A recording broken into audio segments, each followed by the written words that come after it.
안녕하세요, 김현정입니다. 예, 오늘은 무슨 얘기를 할까 하다가 이제 젊은 친구들, 세상에 태어나서 이제 사회생활을 하는 그런 친구들에게 조언이 좀 될까 해서 한 가지 좀 얘기를 하려고 합니다. 왜냐면 사실은 이런 것들은 사회생활 나오기 전에는 어느 누구도 얘기를 하지 않고요. 실제로 젊은 친구들도 잘 못 느끼거든요. 물론 이제 어릴 때부터 부모로부터 교육을 받은 친구들은 교육을 받거나 아니면 어떤 그 도움을 받은 부모, 청년들은 알 수는 있지만 이것은 실제로 자기가 경험을 하기 전에는 알기가 상당히 어려워요. 그래서 교육으로 아는 소수는 알 수 있겠지만 실제로 세상에서 살아보지 않은 사람들은 잘 모를 경우가 상당히 많습니다. 그러니까 무슨 얘기냐면 여러분들이 이제 사회생활을 시작하고 취직을 바로 하면 굉장히 아마 현타가 올 거예요. 무슨 얘기냐면 대부분의 사람들이 사회에 나오면 직장이라는 걸 갖게 됩니다. 대기업이든 중소기업이든 또는 잠깐 스팟의 일이든 뭐 연예인이든 축구선수든 뭐든 다들 초기에 안 그런 사람들도 있어요. 그렇지만 대부분 현타가 오게 돼요.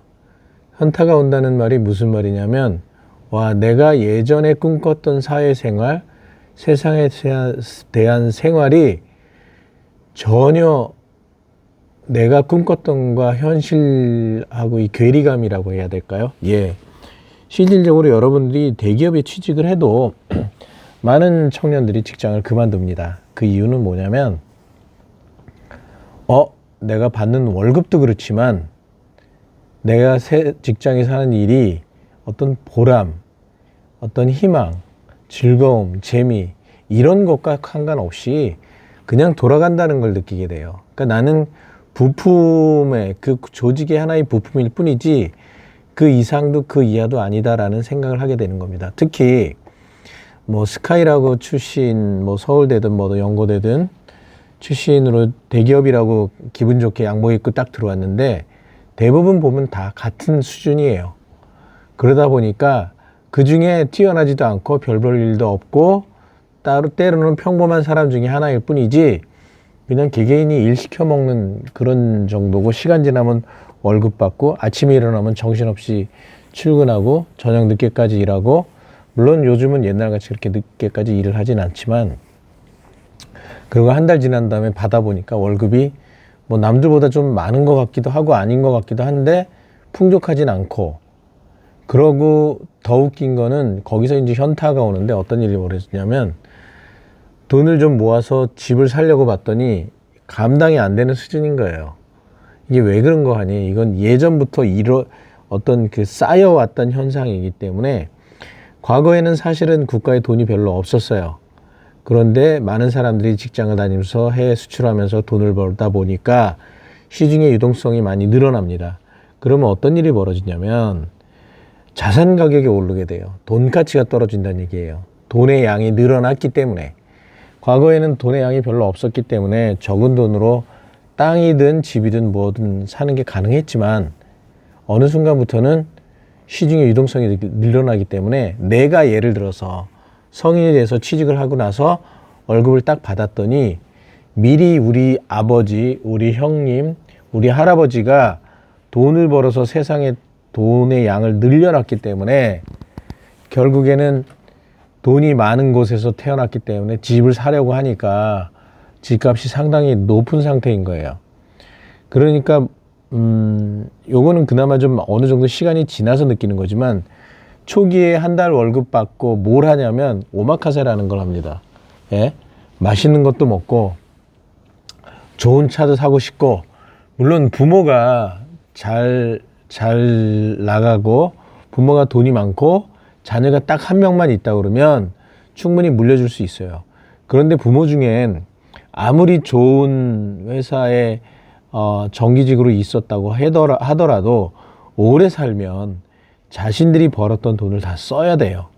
자녀들한테 물려주지 못할 수도 있어요. 그래도 하여튼 아파트 하나 들고 있고 돈 얼마를 들고 있으면 자녀들이 그 부모 집에서 충분히 살 수가 있습니다. 그런데 문제는 자녀가 온전히 자기 급여로 새로운 집을 살려고 하는 게 굉장히, 특히 서울 같은 경우는 힘들어요. 서울에 지금 평균 아파트가 10억 이상이 정도 되는데 그것도 신축이 아니고 구축입니다. 강남 같은 데는 40억, 50억이에요. 예전엔 그렇지 않았죠. 제가 말씀드린 건 뭐냐면 그 얘기하는 대로 통화량이 늘어나서 돈이 쌓이다 보니까 40억, 50억이 된 거예요. 그래, 이 40억, 50억이 다시 1, 2억이 되려면 어떻게 돼요? 돈의 양이 확 없어져 버려야 돼요. 시중에 들어온 부모로부터 쌓인 돈, 아버지로부터 쌓인 돈, 할아버지로부터 쌓인 돈, 형님으로부터 쌓인 돈이 없어져야 그게 가능한 거예요. 그런데 그게 가능할까요? 현실적으로? 불가능하죠. 그 얘기는 뭐냐? 내가 벌어들인 돈으로 평생 벌어봐야 잘하면 서울의 아파트가 아니라 잘하면 경기도의 아파트 하나를 살까 말까 할 거예요. 그러면 여러분 어때요? 평생 돈을 벌어서 집 한 채 사서 그거 갚다가 죽어야 돼요. 자, 이게 현실적인 겁니다. 왜 요즘에 출산이 줄어들고 결혼을 안 하고 혼자 살려고 하느냐면, 사실은 정규직 대기업 혼자 취직을 하면 그걸로 먹고는 살 수 있어요. 충분히. 예. 대신에 좋은 집은 모르겠고 지방에 경기도에 한 20평짜리 뭐 한 10년, 20년 정도 된 아파트를 하나 사서 출퇴근하면서 그걸로 먹고 살 수는 있어요. 그런데 그게 무슨 의미가 있죠? 거기서 현타가 오는 거예요. 내가 정말 열심히 일을 해서, 아니 열심히 공부를 해서 스카이 나왔는데, 대기업 들어갔는데 이거 보니까 와, 이거 내가 여기서 돈을 벌어도 집 한 채 못 사고, 그리고 또 하나, 내가 여기서 집 한 채도 못 살 뿐만 아니라 결혼을 해도 자녀를 낳아도 먹여 살릴 만한 집 한 채를 못 구할 수도 있겠다. 특히 내 와이프도 대기업 다녀야 되겠고 나도 대기업 다녀야 되겠고, 또 하나 부모로부터, 양가 부모로부터 물려받지 않으면 집 한 채도 못 사고 그냥 끝나게 되겠다 라고 느끼는 게 어느 정도냐면, 어느 나이냐면 적어도 30대 중반, 취직하고 한 5, 6년 지난 후에. 그게 지금 현실이에요. 그러면 이게 계속 유지가 될까? 이 말이 좀 이상하지만 전쟁이 일어나지 않으면, 전쟁이 일어나야만 이게 바뀝니다. 이 웃기는 얘기죠. 무슨 얘기냐? 다 클리어가 되지 않으면 계속 이게 반복되고 진행될 거예요. 그러면 여러분의 자녀는 어떻게 되겠어요? 예. 점점 더 쌓이면 더 쌓일수록 결국엔 여러분의 자녀들도 더 힘들면 더 힘들지 덜 힘들진 않아요. 그럼 여기는 빈부격차가 점점 심해지고요. 부의 대물림이 심해질 수밖에 없어요. 물론 뭐 상속세를 많이 내니까 좀 달라지겠죠. 그러나 정부에서 요새 뭘 하죠? 상속세를 줄이자. 이게 왜 나왔다고 생각을 해요? 상속세를 줄이자. 예, 부의 대물림을 해주려고 하다 보니까, 야, 이거 잘못하다가는 내가 물려줄 게 별거 없겠네라고 하니까 그런 얘기가 나오는 거예요. 그럼 제가 오늘 여러분에게 드릴 말은, 여러분은 사회에 나오는 그 순간부터 여러분이 버는 돈을 거의 안 쓰고 저축해야 합니다.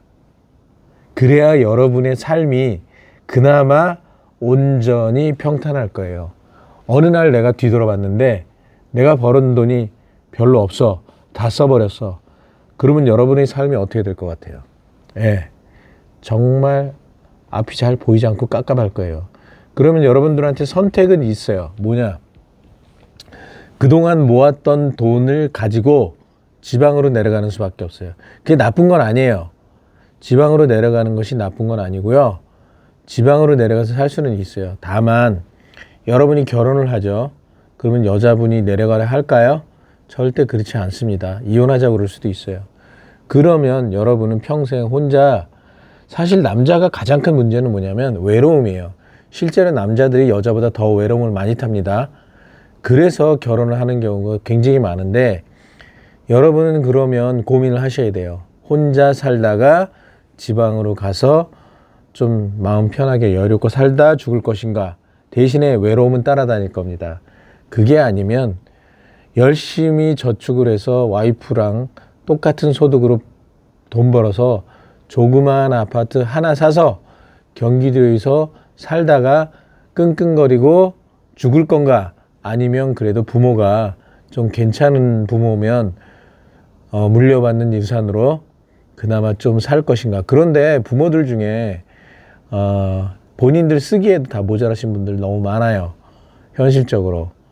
이게 가장 큰 원인이 왜 이렇게 됐냐. 결국엔 부동산, 국가가 계속 올리려고 해서 올려놓은 부동산이 그 원인이에요. 그러면 여러분들은 무슨 행동을 하냐. 출산을 거부하고 결혼을 거부한 그 원인이 부동산을 올려놓은 그 원인 때문에 그런 거예요. 자연스러운 현상이에요. 그러면 이것이 어떻게 되냐.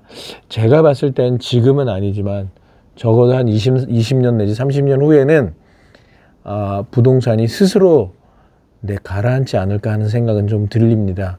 그런 생각은 좀 드는데, 일단 여러분은 취직하기 전부터 돈을 모으면 쓰지 않고, 돈을 벌면 쓰지 않고 모으다가 여러분들을 위해 써야 된다라고 제가 한마디 드리려고 이렇게 약간 구구절절 주구장창 얘기를 드린 겁니다.